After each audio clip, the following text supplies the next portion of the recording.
He wasn't playing English too.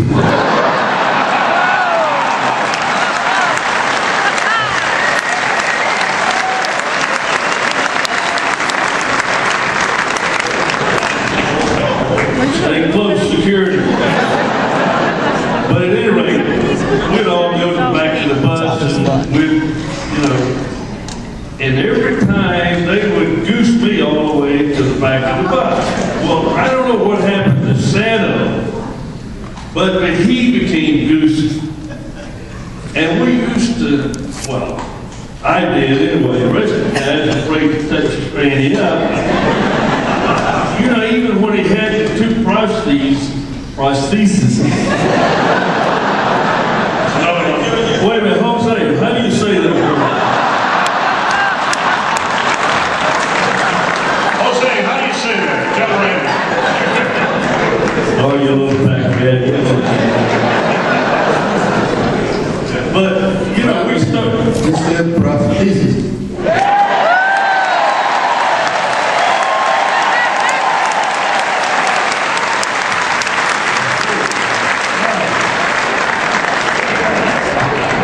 Muy bien. I don't even know what story I was telling.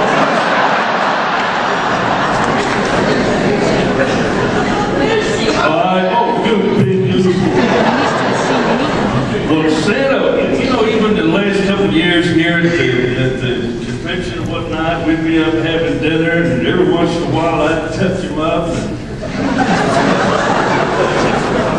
And sometimes I would hide around the corner, just to sneak up behind him and touch him up and watch him jump. Everybody worried about him falling down. I'll catch him if he falls.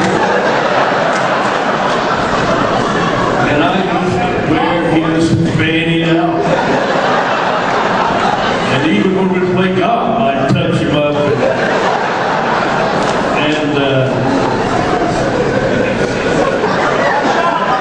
You used me one time, I'm going to take you. Hey, Randy, thanks for telling us you come out of the closet, okay? Touching people up. We are not gay.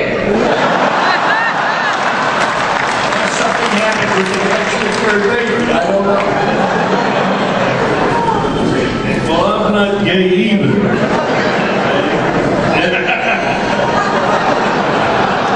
See, he didn't even hear that. But at any rate, we had a lot of fun goosing Santo late in his life, didn't we? And we didn't know whether sometimes he was going to be able to stand and take it or not. We'd have to have somebody behind him and catch him if we needed to. I love touching him up. I want to tell you.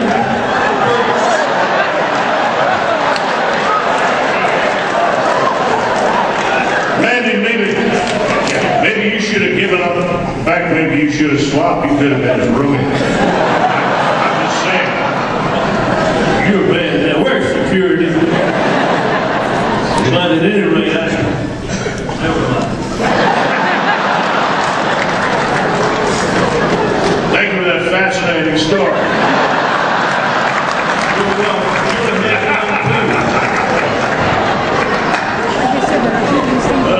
Billy maybe hurt me in a couple minutes. Bring us back. You know what?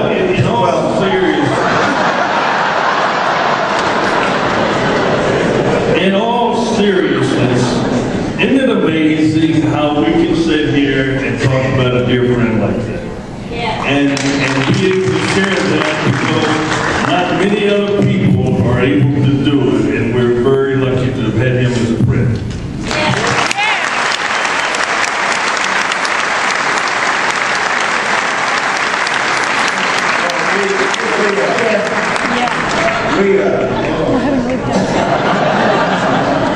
We're fortunate enough to have known Santo, but I think the fans here, which he enjoyed, and I think you guys enjoyed it. I think when people talk about when people talk about Ron Santo, the third baseman, I think he extended it when he was in the booth with Pat Hughes. I know a lot of people listened to the games, a lot of people had fun, and we're gonna miss that. Even I've been around Ron Santo for like 40, 50 years. And there were times that, you know, the game could be exciting, but we would turn the television off to listen to Santo. And I've heard the stories many times. I think because of you, he went past 9 innings. He was in overtime. He was in 10th, 11th, 12th innings because he enjoyed the game of baseball. And he enjoyed you. And I've said it many times, when you listen on a ball game, you can tune in and you don't have to know the score. Oh my! I was with the club in Milwaukee, and we were going for the pennant. And the ball was hit to left field. And Brant Brown, who was the first baseman, dropped the ball. And I think you could hear him over Milwaukee. Oh no! But later on, we went down to Houston, and you know, we had to come back and play the Giants. 1 game playoff, we won, so everybody was happy. But I think this guy, as was stated, that we got a chance to know Ron Santo. I first met him, as I mentioned, down in San Antonio, Texas in 1959. He was a joy to play with. And when Bill Pappas talks about Brooks Robinson, and I think Santo was right there. Many times I didn't have to go at a ground ball because he stopped it in the infield. 10 Gold Glove, I think he won. He was an outstanding player, outstanding hitter. And I'm like everybody in here, we talk about Ronnie being inducted in Baseball Hall of Fame. I'm sorry they didn't get a chance to do that, because it would have been a joy. A guy that I played with for so many years, who's done a lot for the game of baseball. It would have been a joy to see him in Cooperstown. Even if he had to walk up there by himself. He wouldn't have nobody helping either. He would walk up there by himself to receive that plaque. And it would have been a joy to see that.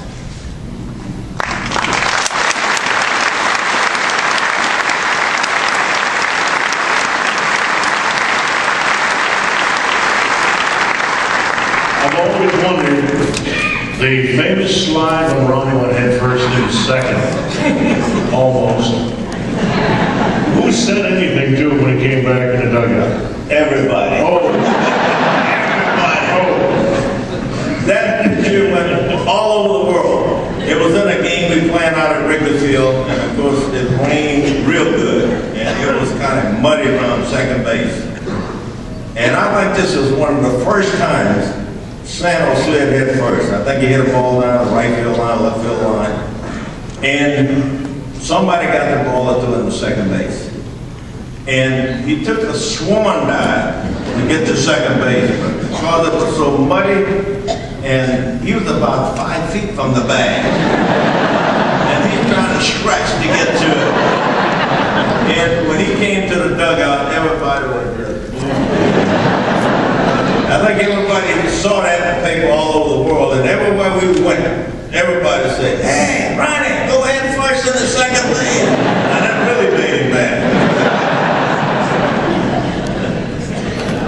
There's one I have. I remember we're playing in Philadelphia, the old ballpark, and it's about the 8th inning. Santo hits a 3-run homer, puts us up in the game. Well, when he's round the third, he comes into the dugout. The crowd gives a standing ovation. Unfortunately, it wasn't for Ron. It was for the first step on the moon. Ron said to me, "Ron, I've never had this in all my years." He said, "You can get it. Why don't you go up to the moon?"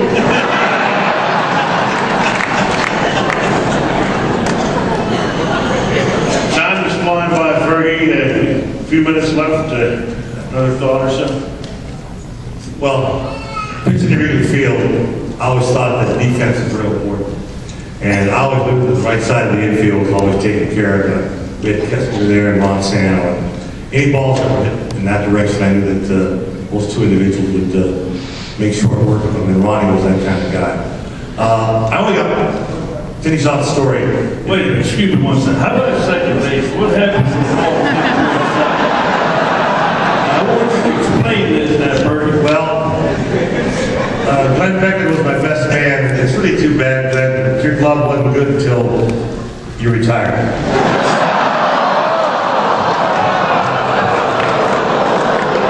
I made so many plays, I got trouble with this. Hey, I was talking about the right side of the infield, not the Yeah, left. well, I know, I use All right. both sides for The everything. left side of the infield, I had you and Ernie, so I wasn't talking about the left side. Okay. All right. That's all right for that. The only other story I had about Ronnie, and I think Ronnie put it in his book. We pitched against the Mets at Shea Stadium, and I went in the ball game, beat Kuzman, I think 2-1. I gave him a couple of chink hits. One went to center field, and another one fell in. And, it was unfortunate. Don Young was our center fielder. A high fly ball went to center field, and he didn't have his glasses on. And the ball fell in, 2-run score. We lose the ball game, 3-2. And Leo was all over Don Young, and Ronnie got the blame because Ronnie was consoling him. And it took about 20 years, and Leo came to one of Randy's fantasy camp and publicly told everybody that he was really embarrassed that it went on so long, and especially for Ronnie to take the brunt of this, because it wasn't Ronnie that was getting on, Don Young for his play. Basically was trying to console him. And I remember that like it was yesterday, because of the fact that it took a lot for Leo to do it, because Leo wasn't that type of individual. And he came forward, of course, all the guys were at the 69 Cubs, and he came forward and said, hey, I'm really grateful that you took the brunt of it, but now I'm here to say, hey, it was my fault. Anybody hear that story? It's awesome. Bernie Jenkins, outstanding. Jose Cardinal, and Bill, as always, Bill Packers, Mr. Bell.